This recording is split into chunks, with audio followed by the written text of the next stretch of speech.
Welcome to the show. This is Sports with Strawberry Ice.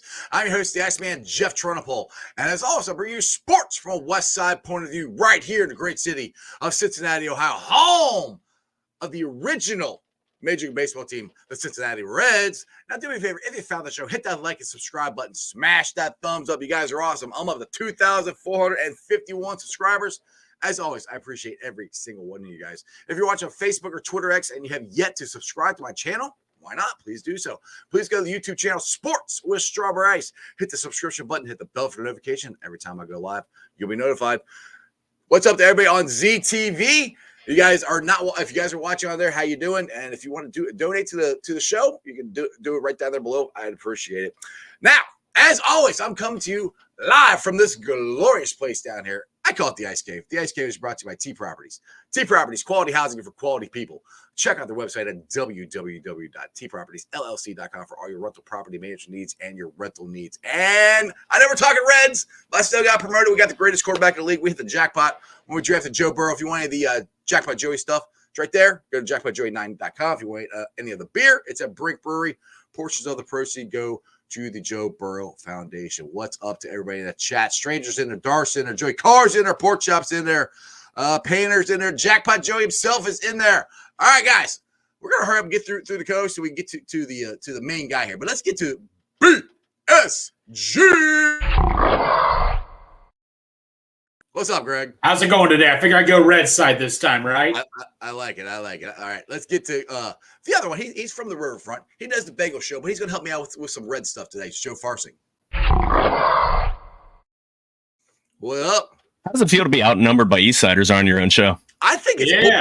I don't like it at all. West Side's still the best side, baby. Come on now. All right, guys, let's get to our very special guest. I'm very happy and pleased that Graham Ashcraft was able to join us, and let's get to him. He's live from his soon-to-be man cave. Graham, what's going on, man? How's it going, guys? Good. Thanks for coming on the show. I appreciate it. Oh, thanks for having me. Yeah, it was funny when I like telling the story. Everybody's like, well, how'd you get Graham on your show? I was like, well, I just happened to run into you at Reds Fest, and I was talking to Chris Welch, and then I was like, hey, I want to get you on my show too. And you're kind of like, okay. And I walk around or whatever, and I said, oh, by the way, my name's Jeff. You're like, yeah, I'm Graham. And I started laughing. I know who you are. And you're like, I do that to everybody. I can't help it. It's just that Southern hospitality that my parents made me grow up with. I'm used to it. It just comes naturally. Hey, I appreciate it, man. I thought it was cool. I mean, it's just it shows that you're grounded, and I'm like that's the first thing I thought. I'm like, that's cool that you introduce yourself as Graham. So I'm like, I liked it. So how's your off season going? Are you hanging out there in the man cave? I know you had your toe at the end of your season and everything. How's all that going right now? Yeah, it's going good. You know, we're got a CT last week to see where we are at with progression. If we can kind of start getting into the running and jogging stuff. I've already been long tossing a little bit, so starting to move around. We're getting close. We're knocking at the door of getting back on the mound and getting back where we need to be ready for spring. Awesome. And I know it's getting itchy here because I'm getting ready for baseball, and it's just coming off the season you guys had last year. This is the most excited I've been in a while for a Reds offseason. I mean, with Ellie coming up and Matty Batts, Matt McClain coming up, and Steer and Marte, and then all you guys coming up. You know, the last couple of years, and Hunter Green and yourself and Lodolo. I think we got a shot to have a really good team this year. I mean, are you guys pretty confident what kind of team you could have this year? Oh yeah, I mean we all know the caliber of players that we have and the mindset that all of us have, and you know at the end of the day it just comes down to all of us staying healthy. I mean we've had a lot of stuff where it's just kind of here and there. We're big, like we've had guys miss that we really could have used them, whether it's been pitching or position players. You know, so if we can kind of put it all together and have a majority of the healthy season where everybody can kind of like all of us can kind of stay together, I think there's a good chance that we could do something special. Exactly. Go ahead, Joe. I'll let you fire off something. Go for it. What you got? My first question is, where are you in terms of with the toe injury? Are you at least going to be able to catch up with your regular offseason routine and ramp up, or is it going to put you a little bit behind? It's actually pretty close. I may be like 2 weeks behind, but I'm also one of the guys, like I like to start a little bit sooner when it comes to like mound blending and things like that. So, I mean, really I should be like right on time to be ready for spring. Good. Awesome. So you're always one of the early arrivals to spring training then. Yeah, I always try to get there a week and a half early, just so I can kind of get adapted to that Arizona air. You know, when running out here and running there is way two different things. Oh yeah, I bet it is. That dry heat or whatever. That's got to be a different experience than what you got there in Tennessee. Oh yeah, especially when you get there and it's like 50 degrees and you're out there running. It just feels like you're breathing in dry ice. You got like a smoker's cough or something like that. What's going on here? Uh-huh. Greg, what you got, man? So, Graham, what was the whole draft process like, and what was your first thought about Cincinnati? So, I mean, I went through it in high school a little bit, so I kind of knew like what it was going to be about, but I didn't really know what it was like when I was like, all right, I'm ready to go. Like I know when I wanted to go. Right. And so when I got that call and they told me that Cincinnati was interested and this is what they were offering, I was like, let's do it. I was like, I'm ready. I want to go. I want to start my professional career. And I mean, you couldn't ask to be a part of a better ball club. I mean, there's a reason a lot of the guys that come through here love it. And It's just because of the culture that the town brings with the team. And I mean, you're playing for the oldest major league team in baseball. So, I mean, there's so much like history that follows behind it and not just the team itself. You know, it's awesome to be a part of and get to experience and everything.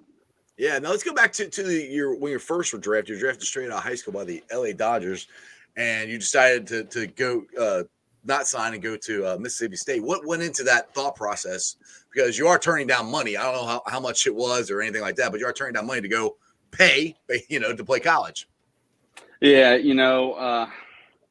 I had a full ride coming out of college, going into college at Mississippi State, so it was going to take. I mean, my whole process with it that I've talked with my parents and my agents was like it's going to take a lot to kind of take that experience away from me. Right. Because I mean I didn't know it at the time, but now looking back on it, I mean going to college has a major benefit. I mean it's different when you're a guy like Hunter Green. I mean the dude was talent. That dude's special. I mean he had the ability, just like a couple of the other younger guys that we have, like Ellie and Marte and those guys. So it's, I just felt personally like I wasn't ready yet. I felt like I needed to go to college and kind of develop a little bit more. And so that was kind of the biggest decision for me, was like going to get that development and kind of learn like what type of baseball player I am and things like that. Well, who the hell wants to go play for the Dodgers anyway? I mean, they don't even pay you like $700 million. I mean, only $2 million a year. I mean, come on, that's chicken scratch. Come on. So, all right. So you played 1 year at Mississippi State, then you transferred to UAB. What went into that process, and why'd you transfer? So I played my freshman year. I played half the season. I tore my right hip labrum. Oh. and had to go have reconstructive surgery. They had to shave bone off. They had to cut the ligament the rest of the way through. Wow, that sounds like a lot of fun. Together. and I actually, and then going into my sophomore season, I had my left hip went out. Damn. That spring. Yeah.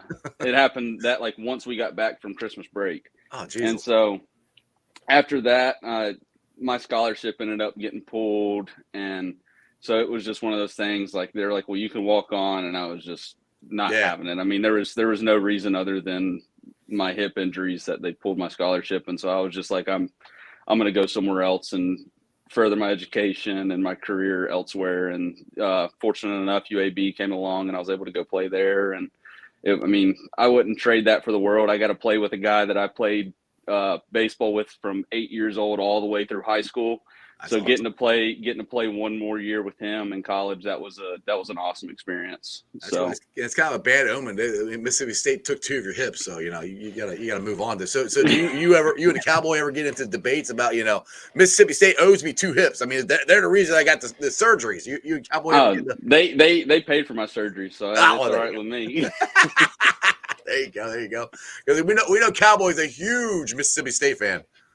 Oh yeah, I mean, I have nothing bad about Mississippi State to say. I mean, I had a great experience there. I met my wife there. I learned a lot from the coaching staff that was there, even though it kind of flip-flopped while I was there a little bit. But I mean, I wouldn't trade it for the world. Hey, we got a question here from the chat here. It says, "Hey Graham, have you been able to experience opening day in Cincy, like the whole parade and everything?" Yeah, so me and Lodolo were a part of the parade last year, and they asked me to do it. And I honestly, like, it sounds bad to say, I had no idea that the parade was that as big as it is. Right. And so when I got to go experience it, like I was just kind of like, holy crap, like this is awesome. It's a holiday here in Cincinnati, man. Oh, I mean, it's one of those things like, and if I ever get the opportunity to be the open day starter, I'm not passing that up. But if I'm not going to be the opening day starter, I want to try to be in that parade every year. Yeah, it's one of a kind, dude. There's nobody does, and this is not blowing smoke. Nobody does opening day like Cincinnati. I mean, no doubt. I mean, back in the day when I was growing up, they didn't we started the season. They didn't start games after we threw the first pitch. That's been a long time ago. I'm dating myself, but they don't do that anymore. Greg, what do you got? Yeah. Graham, so the second half of the season was just so much fun to watch. I mean, one of the best times ever just to be a big Reds fan. What was that like? I mean, like you guys just made this incredible leap in the second half. It was just so entertaining. Like every single game was just so entertaining to watch. Oh, I mean, it was entertaining for y'all, but I mean, it's just as entertaining for us. Like, yeah, I'm playing once every 5 days, but at the same time, I'm getting a front row seat on the sideline. Right. So like getting to see those guys play and just what we accomplished this year, it was something amazing to be able to, especially have that front row seat to watch and be a part of and feel the energy that we had in the clubhouse and in the dugout. I mean, it was absolutely amazing. I mean, dude, have you ever seen? I'm 48 years old. I've never seen as many rookies come up this in one season and produce like you guys had this year. I mean, from Matty Batts to Ellie to Marte to Abbott, Steer. I mean, the list goes on and on. I mean, I've never seen this many guys come up and just be able to freaking play. Oh, yeah. I mean, I feel like the only way to put it is we just have a bunch of ballers on the team. I mean, guys are going to go out and give it every ounce of baseball that they have, no matter what, no matter how many games they got left in the tank, they're going to leave it all out on the field. And you can't really ask for any more than that. Ballers. What do you got, Joe? I mean, it's pretty funny. Like you came up in 2022, with the crop of all the pitchers, you, Hunter, Lodolo, and Alexis Diaz. All of a sudden, a year later, you're one of the old guys, like with all of the position players that came up. But it's just the way the roster's transitioned. 2020 and 2021 is when Barrero, Ty Stevenson, and Jonathan India came up, then you guys in the pitchers in 2022, and now more of the position players. Just how quickly the roster has churned. It's got to be a lot different going into next year, knowing that grizzled old number 19 isn't going to be there anymore. But how? I guess I'm saying, like, how does that? How do you think that's going to change the locker room? There's not a lot of older even on the pitching side, there's not a lot of older pitchers there that are, I don't want to say leaders, because you can't just because someone's been there doesn't mean they have to be a leader, but it's one thing to have a guy who's been through these grinds, ups and downs, come back from injuries, whatever, to talk to. How's it going to be knowing that there's not a lot of these older guys, at least right now? I mean, there's still 3 more months of off season. You literally just called Graham old on my show. I was going to say. Jeez, old Joe. He turns 26 before the season. We're all in our 40s, if not older. We're old. I don't even remember what I did for my 26th birthday. So no, you are far from old. And I think I'm the young one out of the rest of us. So that's saying a lot. No, I mean, I think this past season it was kind of a big step for everybody. I mean, a lot of guys had to come up and step up, and times a lot of young guys that had to come up and step up. And we've had guys that have kind of been up and down over the past couple of years, so they've got to be around those seasoned vets and kind of got to experience like what kind of goes into it when you're struggling and what you need, like how to help other people. And one thing is I mean, there's a lot of guys on our team. They're not afraid to vocalize and be like, hey, like, what's your opinion on this, or what do you think about me trying this, or things like that. And I feel like that's a big aspect to this game, because the coaches help us tremendously, but sometimes the best coach you can have is the guy sitting right next to you, because he's with you every day. He sees what you do every day in catch play, in the gym, and conditioning. Like that's one of the biggest avenues that we have is each other. And so I feel like that's one of the things that's helped us like kind of take it up a little bit to the next level. And I mean, there's still a lot of room for us to grow, because there's a lot of young guys on the team. But I mean, I feel like we're taking those steps that are going to lead us to be in a good spot. It probably helps that you were drafted the same year as Nick Lodolo. You guys have kind of been with each other, most steps of the way. I mean, you came up 2 months after he did, or just a few months after he did in 2022. Does that make it easier when there's someone that you've pretty much had step by step to go with you, that you guys can bounce stuff off of? I mean, even though he's one of us crazy left-handers, but different stuff and everything. But is that helpful, having someone who's pretty much with you every step of the way? Oh yeah, because I mean, it's guys that know you. I mean, you played with them in the minor leagues, and they've kind of learned who you are and like what you excel in. So when you have somebody like that can kind of like, you can bounce that stuff off of, instead of sitting there and having to be like, hey dad, like something doesn't feel right. You can just go, you can go up and be like, hey, like, are you seeing anything? Like what is my body doing something differently? Or like, what does it look like to you? And that's helped a lot with all of us.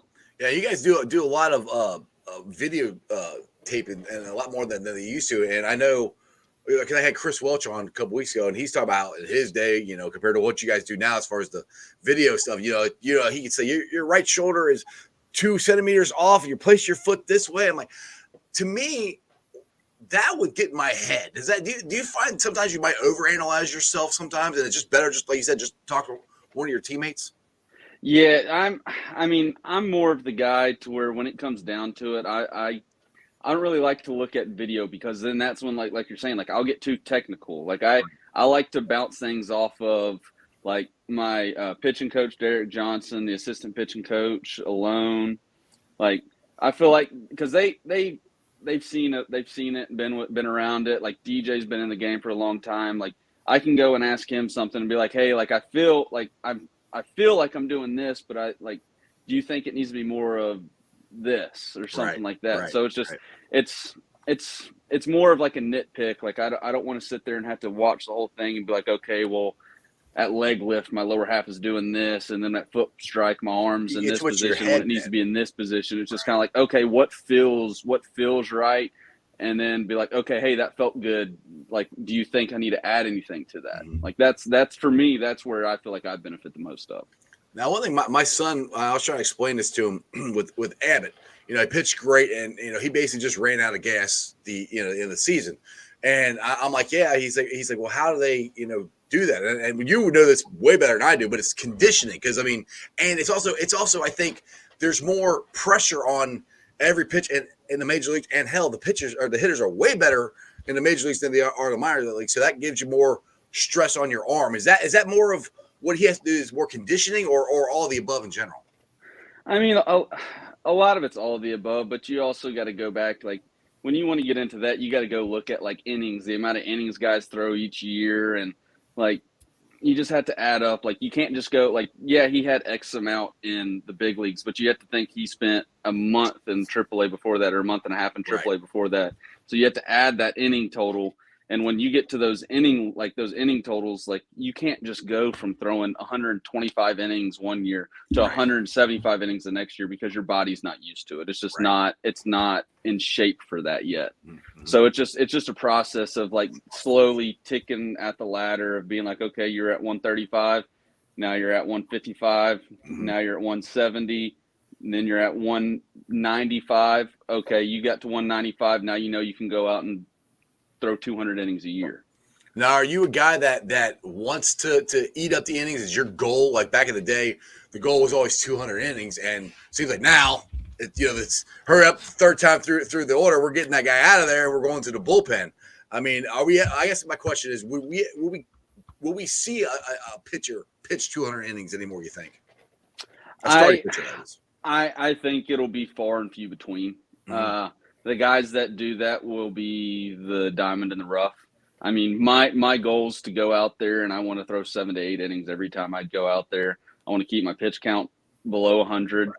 Now, I do want, like, if it's like I'm at 95 and I'm going into the 7th inning, you better not take me out. I want to go back out and I want to get that 7th inning, especially if I'm rolling and, like, numbers aren't, like, my velo's not dropping off.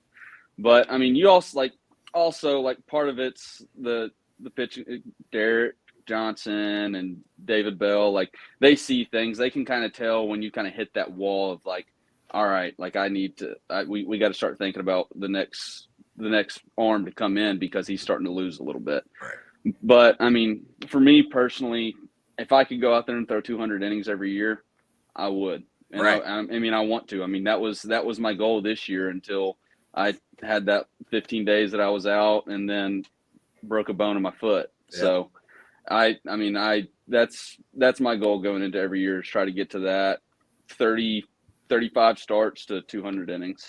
Hey, sign me up for that, Graham. I'll take that. Go ahead, Greg. What do you got? So, Graham, you were talking about like you were entertaining yourself watching like from the bench at times on your days off. I got to ask you, what was it like seeing Ellie steal home when he's still second, third, then home? What was the whole bench like that game in Milwaukee? Oh, I mean, he hit I can't remember. That was the same game he hit the home run that bounced out of the stadium, right? Or was that the day? It was the same series. I don't think it was the same game. That was an afternoon game. I think it was like the Friday night when he hit it on it. Yeah. I just remember he got to first, stole second, stole third. You're like, all right, like that's typical De La Cruz doing his thing. And then next thing you know, you see it like he steals third and he kind of gets up and he kind of starts walking and you're sitting there in the back of your head. Yeah. You're like, no, he's not going to do it. And then he starts taking a couple more steps and you're like, Ellie, don't do it. And then next thing you know, he takes off and all of us just kind of got quiet, just holding the rail. And then he was safe and we all freaked out. Dude, Will Benson's reaction was the greatest. He's just like, oh my God! Yeah. I mean, I was down here freaking out, jumping out, like, holy shit! What did he do? It was just one of those things to where it just caught everybody off guard. But it was also one of those things, like, I mean, it's like I've said before, like he creates that spark that just kind of gets everybody going in the game. And I mean, there's got to be somebody, and it varies from game to game, like, right. But I mean, when he steals a big bag to get in scoring position, like, or steals home to give us an extra run, like, that's just big time plays in the game that just kind of gives us that extra spark in the dugout. It's game changing, dude. All right, Jackpot Joey here. He kind of messed up. He said, "How often do you directly work with Rob, the strength coach for the Reds?" Oh, I mean, we work out twice before every start. Some guys are a little different. I just do, like, I do total bodies when I work out, so I work out twice. I work out the day after I pitch and then the day after my bullpen. So I'm in there with Rob and Aaron every day. I mean, I bounce stuff off of both of them every time I work out. So are you a big running the stairs guy? No, my I wouldn't either. I hate that. My hips have limited me kind of on Right. the long distance running, other than being on like an elliptical or something. I got you. All right, I got a question here. My son texted me. He wants me to ask you. He said, "What has been your main focus on this off season? Movement or velocity or a specific pitch?" So I'm starting to kind of dabble with the changeup a little bit. Ooh. I would kind of say that's probably my goal this off season, is if I can get a changeup to be consistent and just have just that off speed that goes that way. Like, just because the two seams there, but it's like I want something that's a little bit slower, that's like that, because I mean, you got the cutter, you got the slider, you got the sinker. It's like I want something that's going to kind of give me that, so I can kind of have all quadrants like that covered.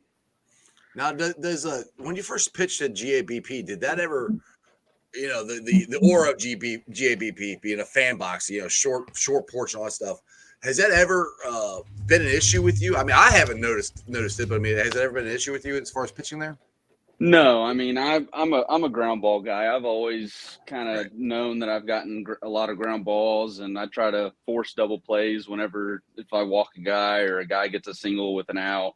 Like, I've always kind of tried to force that double play ball, but I mean, I would say no. I mean, it never really kind of came to my mind until I've heard guys talk about, like, hey, it's a hitter's park, and I was like, great. And then of course, at the end of my rookie season, I gave up an 87-mile-an-hour home run to right field, and I was like, "Great America for you." 87. That's where you're going. You got to be kidding me.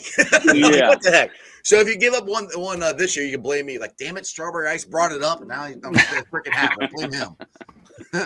See, the nice thing is with it being, with the ballpark being a little smaller and you being a ground ball pitcher, there's less gaps. So, there's going to be fewer triples, fewer doubles, because the outfielders don't have that, that huge course field, like spacious outfield to have to run around. And so that's, for someone who's, rolls up a lot of ground balls, that's a hell of a lot more beneficial. Yeah. Just don't hang anything. Yeah. Trust me, there's been some sliders when I've thrown them, I'm like, oh crap, here we go. That's got to be the worst string. You're throwing, it's like you want a string going, come back here. Yeah. Those are the ones you throw and you're like, don't swing. Like, oh crap. Guess fastball, guess fastball, guess fastball. Exactly. I got a question from Holmes. Is there a Pacific team that you have a little extra to pitch against? Like, get a little team you guys got, like, I don't know, like the Brewers or Cubs or. I mean, I feel like I kind of go out there with the same intensity every time. I mean, each game I'm going out and I'm trying to dominate and I'm trying to win that game and go as long as I can. So, I mean, I can't really say it's just one specific team, especially because, it's just like guys bounce around from team to team. So it's like, I like to I feel like there's some guys out there to where it's kind of like, I kind of get a good little competition against them to where it's like, all right, like, I know what you can do. I'm going to show you what I can do. There you go. Greg, what you got, man? So, Graham, in city of Cincinnati, do you have a favorite restaurant spot you like in the city of Cincinnati at all? I would have to say Soto is probably my favorite. Ooh, me and my wife like to go out and eat at Soto a good bit. Yeah, well, so Graham, there's one place, these two know what I'm going to say. Midwest Best Barbecue. Are you a big fan of chicken wings at all? Love them. You go to Midwest Best Barbecue. I've taken so many people there. The owners, Tim and Nicole, are so awesome. He's been there. He's had it before. You definitely need to check that place out. Yeah. So if you ever had Grippo potato chips here, the barbecue potato chips, have you ever had those? Oh yeah, I feel like I've had them before, but when one of my buddies that I hunt with, he's from Covington. Okay. And I go up and deer hunt at his place, and him and his dad made sure that they brought out a bag of them when I came up there to deer hunt this past year. They got Grippo wings there at that Midwest. Oh, yeah. I bet those are really good. Dude, they're legit. They're my favorite. I'll kill those anytime. I love them. So, what's your off season like? You talk about hunting and stuff. You do that a lot? Are you just chilling out? What are you doing in the off season? Yeah, I mean, spend time with the wife as much as I can, of course, just because it's such a short off season for us to be able to do stuff. But I mean, in my free time, I enjoy going duck hunting and deer hunting, and I try to mix in as many hunting trips as I can, just because that's my outlet. I mean, Right. it's where I go and I feel most at peace, being out in the woods or out in the water, and so that's what I like to enjoy. So I asked you this off air, but you can answer here. But were you more of a bow hunter or a rifle? More of a bow hunter. I enjoy the in the art of bow hunting. To me, it's like pitching. You got to be precise with your shot. You can't Right. just go out there and sling a bullet at 200 yards. You gotta get them within that certain range to make sure that you can put a good shot on them. Yeah, see, like I said, I told you, I got too much ADD. I don't think I could sit in a tree stand long enough to watch. I think it'd be cool, or I'd be too excited, like, oh, there's a deer. And I'm like, shut up. Like, oh, sorry. So, like, I messed up again. I got a question here from Joey Carr. He said, what are you looking forward to most in the 2024 season? I honestly would say just getting back out there and being with the team and being healthy. I mean, that's the biggest thing, you know. I mean, some of the best times is just getting to be with the guys, and because you become so close with them, especially this last year. We did a lot of we spent a lot of time hanging out together and things like that. So it's just like getting to be back with the guys and being at the stadium and getting It's like a family fans reunion, and right? things like that. The family's coming back together, right? Like, hey, Oh, what's yeah. up? I haven't seen Oh, your yeah. cousins in a while or something like that. Yeah, well, I mean, because you got to think, like, we spend more time with each other than we do Oh, yeah. with our families. Oh yeah. So like we are each other's family. So it's just it makes it nice to get back and get to spend time with the fellas. Yeah. So as your wife in the off season, you walk around the house, and she go, "What are you doing here?" Oh, about the first week and a half, she's like, I got to get used to you being back in the bed and eating my food and drinking my coffee. Go away. Exactly. Like, who is this stealing all the covers? Oh, it's Graham. I forgot. He's back. All right, Graham, you've been on for 30 minutes. You say you give me 30 minutes. I appreciate you coming on. Unless you want to hang out for a little while longer, do you have to go? Oh no, I got plenty of time. All right, cool. I got Cool, nothing cool, going cool, on. cool. We had Awesome. a late lunch, so I'm not making dinner probably for another hour. There you go. There you go. All right, so I got a question for you for the deer hunting, and this is one. Like I said, I don't hunt, but I love deer jerky. Like, so do you process your own stuff? Do you make deer jerky, or do you send it out to somebody? I normally take it to a processor now, but if I'm getting jerky, I'll ask them to like keep the the hind quarters and do like roast cut, so that way you have a big chunk of meat. Right. Or if they cut jerky, just because it kind of saves time, I'll have them cut it up for me. That's out. So I got a suggestion for you. If you get the jerky, order the Grippo seasoning and have that put that in there. And dude, deer jerky with Grippo seasoning. I love Grippos. I can put on almost anything, but I'm telling you, trust me. You have Grippo's deer jerky. Oh, it's freaking delicious. So one way we make it. Have you ever heard of Dell's steak sauce or steak marinade? Greg, you're the food connoisseur. I think it's a southern thing. I don't think it's very much up north, but it's like a salt-based marinade, but it's really good. We always soak it in that, and then we'll put like a dry rub on top of it. So I think I might have to do that the next time I get some jerky. I need to get some because I would like to smoke some wings on my Traeger and put that dry rub on there. I'm a big cook. I like to grill. I like to cook. So what was your address again? I'll start driving down. Yeah, let's all go. Let's go to Graham's place. Exactly. Tennessee's a big place. I mean, we need. Yeah. I mean, just tell me, Chattanooga, Nashville, or Nash. Just give me a region, and I'll follow my nose from there. Exactly. I'm going, Graham. Hey, Graham. Go ahead, Jim. I do got a question. So, you grew up in Alabama in Huntsville. Were the Braves your team growing up? Yeah, I was a big Braves fan, big Chipper Jones fan. I grew up. My dad would always take me and my brothers. We'd either go to Six Flags or go to the water park and then go to a Braves game. So sorry to hear that. No, I'm sorry. You're such a scorned child.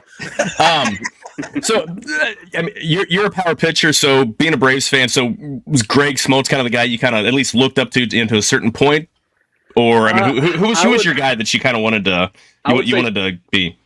I would say pitching wise, I kind of looked up to Craig Kimbrell just because and there's more reasons than one, just because he played with Braves. He's from Huntsville. My brother played against him in high school. And so I had connections to him, and like every now and then when there's something going on back in Huntsville with a family friend of ours, he'll go to it, and I'll end up going, and we'll meet up and talk. And every time I play against him, we always make time to catch up and all that. But I would say pitching wise, it was definitely Craig. But then, I mean, my favorite player growing up was Chipper. I mean, he was a baseball player, and he's a hunter. So it was just like it fit in with me. I related to him. Right. He's hilarious. Just hearing him on, every now and again I'll hear one of the broadcasts, and he's just a funny dude. Yeah, I just couldn't stand him as a baseball player because he kicked our ass all the time. Yeah, he kicked everybody's ass, man. I mean, he's one of the best switch hitters of all time. Yeah, that's what happens when you hit 300 from both sides of the plate. Yeah, exactly. Yeah. So, were you? How were you as a hitter? I mean, obviously, you came up after the DH has been in both sides. So, were you a decent hitter coming up in high school, or were you always just a pitcher? And what position? No, did you play? I hit in high school. I had a good bit of pop, but I was a corner infielder, and every now and then I played the corner outfield, but it was more third base and first base. Let's see here. I'll get this comment from Holmes here. It said, I'm a Cardinals fan. I grew up close to St. Louis. Close to St. Louis. But last season I was watching the Reds games more than the Cardinals games. Simply put, you guys were way more exciting to watch. Hey, I always call the Cardinals the Tweety Birds, and anytime we can get anybody to stop watching them, that's fine with me. I'm good with that because I hate them. I don't like the Cardinals. That team beats us too many times. All right, Andrew here. Graham, love the way you play. Looking forward to seeing you back out there next year helping this team and make a postseason run. Now, that's the thing. All us fans here, that's our mindset. We're like, go get us, we signed say his name, Jammer. Who would just sign, Joe? Candelario. Yeah, Candelario. I don't know why I can't get his name in my head. We just signed him, signed a couple starting pitchers. They may add, a starting pitcher and a relief pitcher. They may add another starting pitcher. But this fan base here is getting jacked up. We're getting ready, for hopefully a playoff run this year and stuff. And is that your guys' mindset, or do you even think like that this far out from the season starting? I mean, it's hard to think that far into the season, but I mean, the best way that I can put it is we feel like we have unfinished business. Right. And that's our goal, is to show what we can do. And I mean, that's really the only way I can put it. Cause we can sit here and say like, we're going to make it to the postseason. We're going to make it to the World Series. We're going to win the World Series. But it's at the same time, it's like, you can't really, I mean, y'all know, you can't say those things. Cause then if you say it right and you don't back it up, then it's like, well, you said this and you said this, but y'all didn't do it. But it's just, I mean, we're just going to go out there. We're going to take it game by game. I mean, that's all you can do. Go out there. If you can, this is what I've heard a vet say. If you can go out there and win 85 games a year, you'll make it to the postseason. Hey, and that's what you have to do. Yeah. I want to get this up from Andrew here. Now, this was one of my favorite moments of the season. Graham doing the Soto shuffle after striking him out was one of my favorites. What did you have that planned out, or it was just in the moment thing? It was a mix of both. I mean, I kind of had a plan to do it, but it was just one of those things. Like, I had to make sure, like, it was like I didn't want it to be like chase on a slider. I wanted it to be like, I'm going to blow a heater by you and let you know, like, I got you.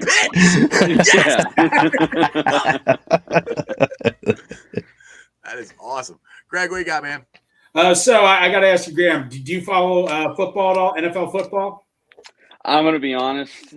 I grew up in the college football area, being in Alabama, right. But also and my wife hates that I don't really watch football, just because I always say, people say, well, fall season's football season. Well, I say fall season's hunting season. There you go. There you go. I was going to ask you, because my question was going to be, do you follow the Bengals at all? Do you follow Joe Burrow, or what they're doing now with Jake Browning as a quarterback? Or I mean, my wife keeps up with it more than I do. I mean, I'll keep up with when Joe Burrow got hurt. Like, of course, I knew that the day it happened, and like, I keep up with those things. But I mean, really much of like the games, like, no. I mean, I just, like I said, like on the weekends, I'm going to Arkansas to go duck hunting, or I'm going deer hunting somewhere. Right. Like, I'm not really staying in front of the TV No. So I want to roll back to you're coming up through the minor leagues again. What was rookie ball like? I mean, coming from college and going to was it a big drop off? Going, wow, this is the majors, and I'm riding a bus, and what was that like? So I was in God, it's bad. I can't even remember the league I was playing in, but I was in. I got it written down. Where's that? Hold on, I can look it up. The Appalachian League with Greenville. You were oh no, it's rookie ball down. I didn't write down where you're at. Never mind. Yeah, I was in Greenville, Tennessee, and I mean a lot of those towns. It was just kind of like a smaller like country feel town, and so I mean I really enjoyed it. The hotel that we stayed at was a little sketchy, questionable at times. Not sketchy. It wasn't sketchy. Okay. It was just like our bathroom that me and my roommate shared, the shower constantly dripped scalding hot water. And so if you closed the bathroom door, you would walk in there, everything would be soaking wet, the toilet paper, the seat, the ground. So if you walked in there barefoot and that door was closed, your feet were about to come out from underneath. But I mean, other than that, and then one game we had a thunderstorm come through when we were playing the Bristol Pirates, and the left field foul pole, the wind was blowing so hard it literally knocked down. Game over. But other than that, I mean, it was a great time, like getting to play a bunch of the other guys that came up, and especially the guys that come up in my draft class. Like it was a fun time. It's like they say, like you start here to get here. Right. And you don't get to experience it like the way it's supposed to be experienced unless you are starting here, right, and you end up here. So what was Dayton and Louisville like? Because both of them actually have pretty good minor league ballparks and a pretty good fan base for especially up in Dayton. That's a pretty big one up there. What was it like playing at those two places? Oh, I mean, I enjoyed it. I mean, playing at Dayton, Louisville, Chattanooga. I mean, it was all great. The fans were great. I mean, you can't really go wrong with Dayton. I mean, the stadium's always jam packed. I mean, it was cold. It's cold getting up there because I mean, luckily this year when we started up in Cincy, it really, I mean, it was kind of a mild, mild at the beginning of the season. It wasn't super cold, but when we were playing in high A, like our first game out in Michigan, it was snowing. Like it was cold. How do you grip the baseball? Like you just grab it and go and hope it goes where you want it to. Like, dear God, dear sweet baby, please let this go straight. Hey Graham, was there a former Red that you got to meet that was really cool? Was there like a famous former Red that you got to meet that was really cool? So I mean, you get to meet a lot of them just with like you got Eric Davis, who's still in the organization, Lenny Harris. I get to be around Jeff Brantley at the stadium. Like, I could go on and on about all the guys, and I would say probably like my favorite part is just hearing the stories that those guys have, like that, just the whole trials and tribulations that they went through of what the game was to what it is now, and it's awesome to get to hear some of those stories that those guys say, and some of them are really funny, and some of them you're like, I'm glad I'm not playing back then. Like, damn, I didn't do that. I believe that. So, have you gotten to meet Chipper Jones yet? Since he was your favorite player growing up, have you got to meet him yet? No, I would love to. I mean, well, he watches this podcast, so I mean, Chipper, reach out to me. I'll get Grandma. Come on, Larry. Yeah, come on, Larry. Yeah, that would. He's one of the guys on my list where it's like if I ever get an opportunity to meet him, I don't think I'd ever pass that one up. There you go. Let's see here. Oh, go ahead, Joe. Go ahead. I was let me ask you. So I coach my son's baseball team. They're 14, 15-year-old, freshman, 8-ish in high school. What age? And this is more kind of, when did you start throwing breaking balls? I know doctors, you hear these sports orthopedists say, don't you recommend just sticking with fastballs and changeups until you get, like maybe high school senior. When do you start throwing breaking balls? I know you throw a slider, but I mean, it kind of depends because there's different ways. Like you can throw, like some kids' hands aren't big enough. Like what because my dad coached me going all the way through travel ball and all that.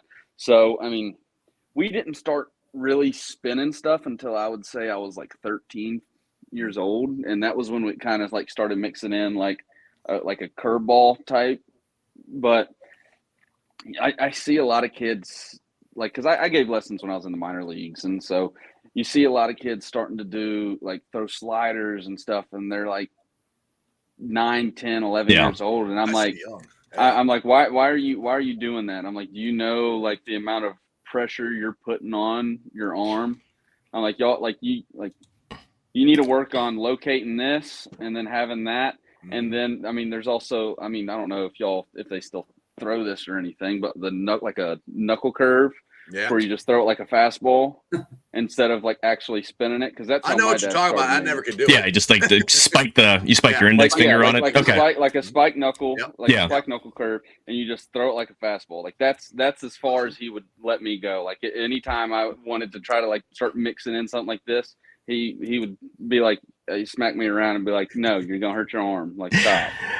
I tell these kids, I tell all my pitchers, and we're not high level. I mean, these kids are, they're only like, they might play on their high school teams. Like, we're not travel ball or anything. But so Joe it's not takes it very seriously. He's one of those guys that yells at him all the time. Oh, just because I can only yell at my kids so much. So if I've got 13 kids to yell at, it's a hell of an outlet. No, like so they're not throwing, they're not pitching 250 innings or being abused or anything. But I never call I never call for them to throw a breaking ball. I'm like, if you're going to throw one, you're going to throw one.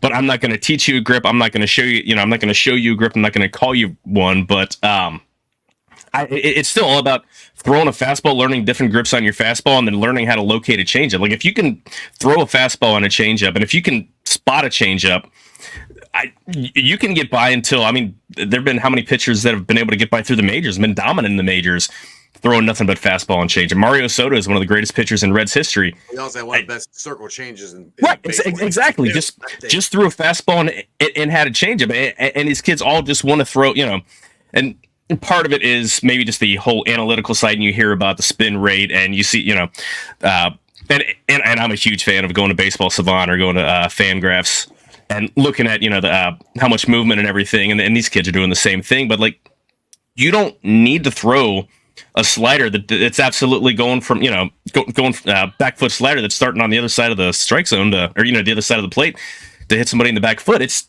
just learn how to throw pitches, learn how to spot them. And if you need to, when you get old enough and you're done growing, and it's just trying to impress upon these kids, like, you're going to hurt your arm. Like, you're going to have arm issues when you're 40 years old trying to throw a ball with your own kid just because you're trying to throw too many damn curveballs, as a kid. And it's just, it's nice to hear that, like, your dad seemed to have a, decent, like, head about it. Like, listen, no, like, wait until you're older, wait until your arms and joints and everything and soft tissue and everything have matured and stopped growing. Yeah, I mean, because when you get down to it, like I would always say, if a kid was wanting to throw like a curveball or something, I'm like, all right, throw 5 fastballs, don't let me move my mitt, and then we can go to off speed. Yeah, and I guarantee you they're not getting past 2. Right. I mean, if kids can stop trying to do what the big leaguers are doing, because that's like, and I understand that. We all understand that. Like and I mean, everybody knows it. They all look up to us, and they want to be like us. And so they think, well, if we want to be like them, we got to start doing things that they're doing. Right. Well, the thing is I mean, a lot of the parents have to understand is, for one, your kid's not getting drafted out of Little League. And 2, they're not developed enough. They're not strong enough. They're not where they need to be. I mean, let these kids learn. Let these kids learn how to play catch and throw every time to where it's going to hit right here in the chest, or you're going to be down there catching your son's bullpen, and he's going to throw 20 out of 35, 40 pitches in a bullpen in the strike zone, to where he's at least going to be 50% in the zone. Like, right. let them do that, because that's going to benefit them more in the long run. Because if they can go out there and throw strikes, that's how you get outs, is getting throwing strikes. I mean, you go back and look at my rookie season, majority of those games, I had the highest fastball percentage in the league. Yep. But they were in the zone too. Yeah, but that was because like my slider wasn't really developed where it needed to be. Did I have a decently good slider when I first got called up? Yeah. But did my slider take a big jump the next year after I actually worked on it and developed it a lot more? 100%. But that's also because I got to where I was by small steps. Like, these kids don't need to be taking these giant leaps and learning these other pitches when they can't even throw strikes yet. It's also about building their arm strength up too, right, Graham? I mean, because you got to be able to put some velocity on it. So it's location and velocity. So if you want to get that, I think, build up first before you start putting movement on the ball. Oh yeah, 100%. Because if you're not going out there and your arm's not able to take the toll of just long toss, your arm's not going to be ready to go out there and take a toll of max effort 20 pitch pin. Yeah, exactly. All right, let's get some of the questions here in the chat here. Paul here says, how hard was it to go from rookie ball to the majors? Which that wasn't one big jump. I would have liked to see somebody try to do that from rookie ball straight up, but just I guess the evolution of it. Yeah, I mean, I would say the biggest difference is like you have to be in the zone. Like when you're in rookie ball, it's like throwing to high schoolers almost. Like, guys are swinging at everything. You can miss the zone by a foot and guys would still swing. Now, does that still happen nowadays? Yes, but that's just because pitches are a lot nastier now. But when you're pitching to guys in rookie ball, you can get away with throwing 3 balls out of the zone that they swing at. In the big leagues, you throw 1 ball out of the zone and they swing at, I guarantee you the odds are they are not swinging at it the next time. Right. Because I mean, for one, umpires are better. 2, hitters are a lot better. They're a lot more knowledgeable. They can go back into the dugout after an at bat and they can see, like, okay, like that wasn't where I needed to be chasing. I need to change my zone up to where I need to be looking here instead of here. And so, I mean, it's just the evolution of it is just completely different from rookie ball to the bigs. Crypt Keeper's got a question, and this ain't just a Southern thing. I love these, but Graham, also being a fellow Southern man, are you a boiled peanut fan? I am. I love boiled peanuts. I'm gonna be honest. I haven't had boiled peanuts since I was probably 12, and I wasn't a huge fan of them back then. Oh, dude, they're good. But I just there's not many places where I'm at over here in Tennessee that has them. I mean, I wouldn't be opposed to trying them again, just because I mean, you can't say no after just one time. Right, exactly. All right, Keith's got a question here. It says, what goes through your head when you're the 7th or 8th inning and 2-hit shutout and Bell comes out to yank you? Get your ass back in the dugout. I'm about to say, I think y'all can answer that one for me. Yeah, but like, what are you doing out here? Sometimes us fans are going, David, go back. What are you doing? You don't need to go to the bullpen in the first inning. Calm down. What do you got, Greg? So, Graham, what was your take on the whole Viking helmet and the costume? Like, how did that all come about? I mean, it just made national news on baseball. It was just so awesome. How did that all come about? So Luis Sessa was actually the one that kind of brought that to life. He saw Fraley and he was like, "You look like a Viking." and then next thing you know, he had like the full-on metal helmet, but we were like, we can't use that in the dugout because if somebody puts that on somebody's head too hard and misses, we're going to knock them out. So one of the guys went and got just the costume one, and I mean, I enjoy it. I mean, it's fun to sit there and like guys hit a home run, and that's like waiting at the end of the dugout for them to walk down the whole line. Like it's just that you got to pick the little things out that's kind of brings joy within the game, and like that that's just the thing. Because even if you have a crappy game and we're getting blown out and somebody hits a home run, like you still do it just because it brings that little joy back into the game. Absolutely. So what is David? I mean, a lot of us fans get frustrated with David Bell and the way he mixes the matches and all that stuff. But I heard he's a great players coach. So I mean, what does he like to play for? I love DB to death. I will go to war with that guy or for that guy, especially anytime, anywhere, any place. I mean, I have learned a lot from him just about the game. And I mean, I feel like one thing a lot of people don't understand or pay attention to is there's certain situations when things call for certain matchups. Like, it might not make sense if somebody's gone 2 for 3 on the day with a home run, but it's a left-handed bat who can't hit lefties and a lefty reliever comes in. Well, you can't just waste that at bat away, especially if it's a 1-run ball game or a tied ball game. Like those type of decisions had to be made. And I know for fans it's super frustrating, but it's just part of it. Exactly. Now, the other thing, we had the Viking helmet. So did the cape and I don't remember the bat that came later on, didn't it? Because I think you had the cape and the helmet. Then all of a sudden I started seeing the bat, and that it's not a bat. It's kind of it almost looked like a big long piece phallic of sausage. You kind of flip over. It's kind of interesting. Like how did that come into play?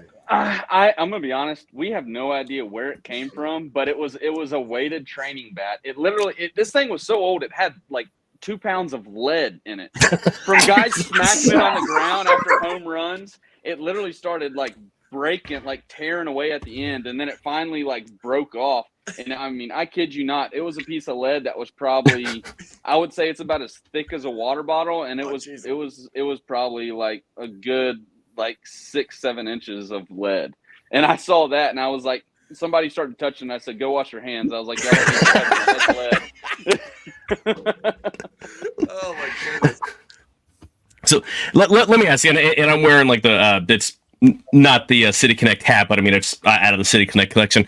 What are your opinions? I mean, obviously the team is the Reds, and they come out with these all black with black lettering with the red trim. What was yours, and then like kind of maybe the team at large opinion of the City Connects that were brought out this year? I mean, as the fans, I mean, by and large, we seem to eat them up, and I love it. I've got I got a jersey, got the hat, and everything. But what was your thoughts of them, and how did the team take to them?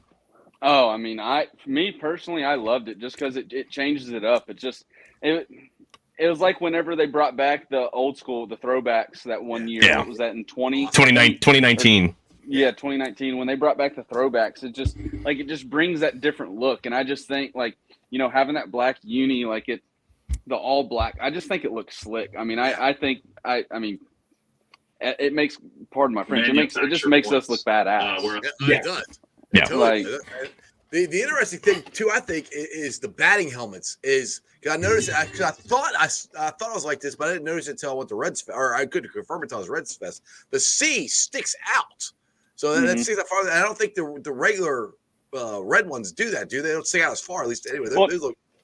Yeah, I mean it's just the sticker that they use. I honestly can't even remember like the normal helmets. If it does stick out, it might stick out a little bit. It's just not as much because it's like the white embroidering kind of has like the out lip on it, and then it kind of goes back in. But the other ones, I think, just because that red with the black outline of it, like it all just like protrudes out a little bit more, so it just looks like it all sticks out a little bit further.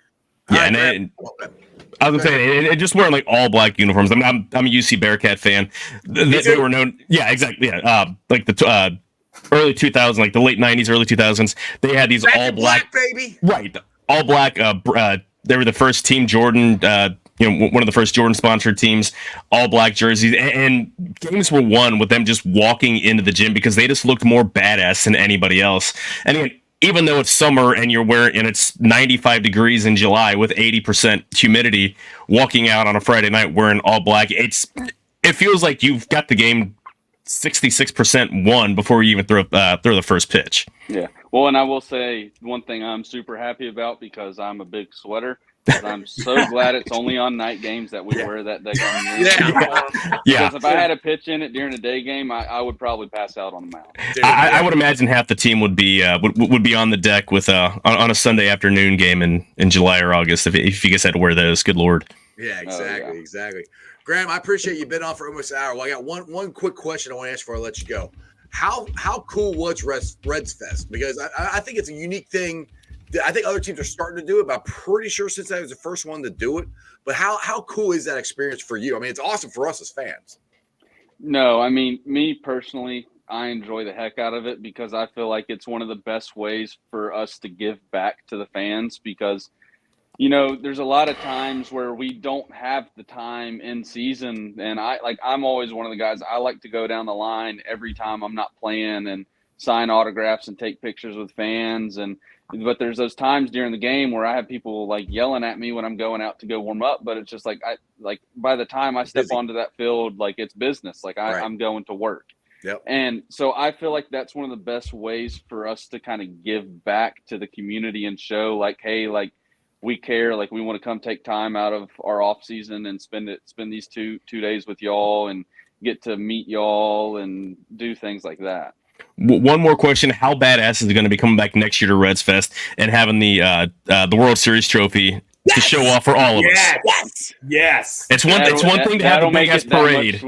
Yeah, it's one thing to have the big ass parade end in Fountain Square, but having Reds Fest, especially right before they shut down the convention center for 2 years to renovate, closing it out, having the World Series trophy, that's what I'm looking forward to next year. Absolutely. Oh, yeah.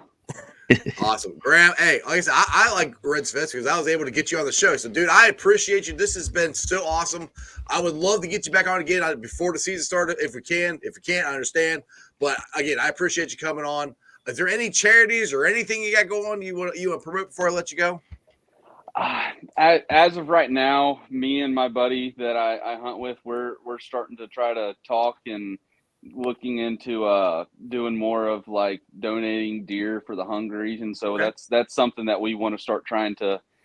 Once I get it set up, I can send you some links and all that for it. But absolutely, just to make it known out there for the hunters that they don't have to go out just to fill their freezer and be done for the year. They can always go out and purchase an extra doe tag and go out and kill a doe and take it and donate it to people that need it, because there's a lot of other people that need help in this world too. So.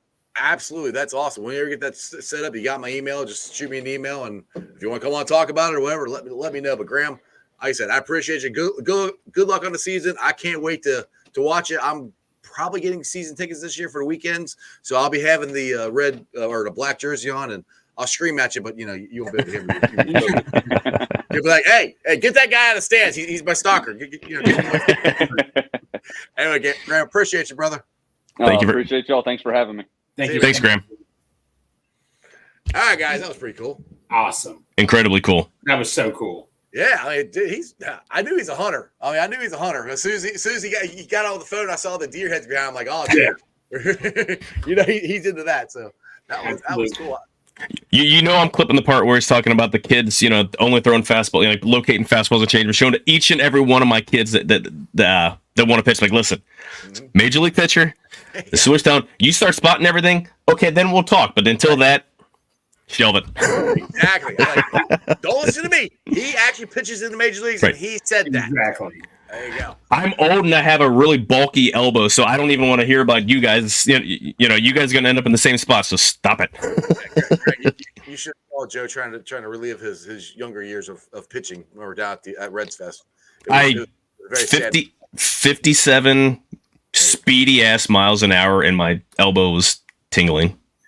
Thankfully, Jeff got video evidence of it too. Oh, yeah, I tweeted it out. Of course I did. Oh my god! I appreciate you guys coming on. Joe, go ahead and plug some stuff before I let you get out of here. RiverfrontCincy.com. We've got all kinds of college stuff going on. When we've got UC, Xavier, Miami beat reporters. Obviously, I host the Bengals show. We've got the Riverfront Reds show every Friday morning.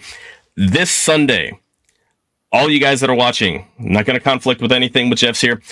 If you guys don't watch Late Night Reds, again, it's on the Riverfront's YouTube channel. We are doing a Christmas song draft. It's Tim Daniel hosts. It's live every Sunday night at 9:00. There's going to be 6 of us. We're drafting our favorite Christmas songs. It's going to be fantastic. Watch me kick everyone's ass because I'm not picking terrible, awful songs like Last Christmas or Wonderful Christmas Time by Paul McCartney. Well, quick question before you go: is Die Hard a Christmas movie? No, it came out in the summer. Thank you, Joe. It's a Wonderful Life isn't a Christmas movie because that came out in the summer. Christmas is just the setting, not has nothing to do with the plot of the movie.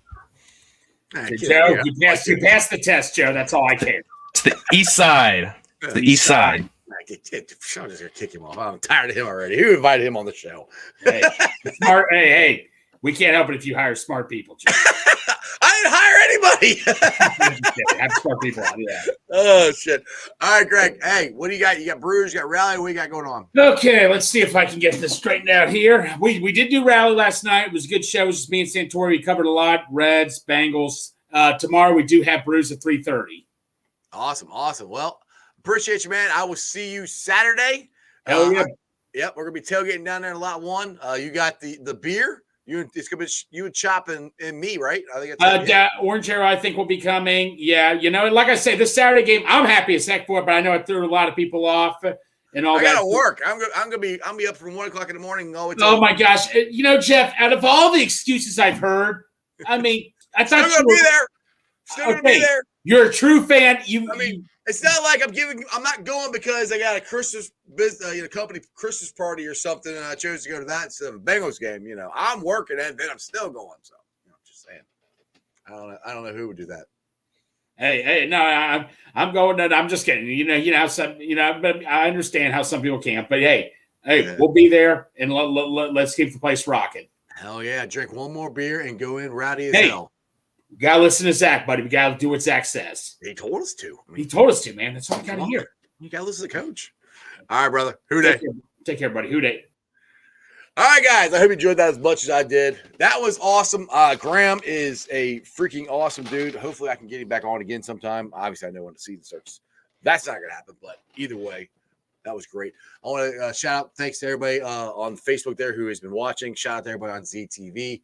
Like I said, go there, go subscribe to ZTV. We got a lot of cool stuff coming on. You can actually, like I said, you can donate to my show if you want to there. It's a new donation thing on ZTV. Also, next Friday, be December 22nd. Me and that guy I just kicked off the show, Joe, he's going to be co-hosting with me. We'll be live at Brink Brewery. We'll be giving away clothes from Common Threads and tickets to the Bengals-Browns game. So you can sign up at Brink Brewery, a whole bunch of other places too. They're all listed on ZTV's website. So go to ZTV Online or ZTV Cincinnati or ZTV Online, one of the two. Go there, check it out. All the restaurants and everything are listed on there. You can also go to Brink and sign up there. But the easiest thing is go to ZTV, sign up there. And we'll be giving it away live on the air, just like we did 2 weeks ago. So, again, next Friday, a live show at Brink Brewery. All right, let me get to my social media where you can follow me at. And I am on pretty much everything. I can get my stuff there. I hit the wrong button. Follow me on all my social media platforms, all under Sports with Strawberry Ice. I'm on Facebook, Instagram, Twitter, X, TikTok, and Threads. Twitter X is at Jeff A. Trinipole. TikTok is at Iceman90. Facebook and Threads and Instagram, all under Sports with Strawberry Ice. I'll be pulling a sign off later on tonight, putting on the podcast on BeanPod, Apple iTunes, Spotify, Google, Stitcher Play, pretty much wherever you get your podcast. Please make sure you rate, like, and review. And leave a comment and a 5-star review so more Cincinnati fans can find my podcast. One other thing, you go to ZTV. Oh, ZTV Online. Thank you, Joe. ZTV Online is where you can go. One more thing on ZTV Online, they have the Z Radio. So you can actually hear the old shows on there. So make sure you check that out. So a lot of cool stuff going on at ZTV. We got like I keep saying, we got a lot of cool things coming up. Just don't have it all narrowed down or hammered down when we're going to do it. So once we get that all figured out, I'll let you know. YouTubers, I'm at 2,451 subscribers. As always, I appreciate every single one of you guys for watching on Facebook, Twitter, all that. Go to YouTube. Hit the subscription button. I'd appreciate it. Other than that, you guys have a wonderful day. Tomorrow is going to be a fun Football Friday show. I think it's just going to be you and me. I got some stuff, We had a Red signing. We had the Bearcats going on. We got the Bengals going on. We got Shohei Ohtani signed for $700 million freaking dollars. We got a lot of stuff to talk about. So I think it's going to be a fun Football Friday show, just you and me. Other than that, you guys have a wonderful day. And that's just sports, baby. See ya!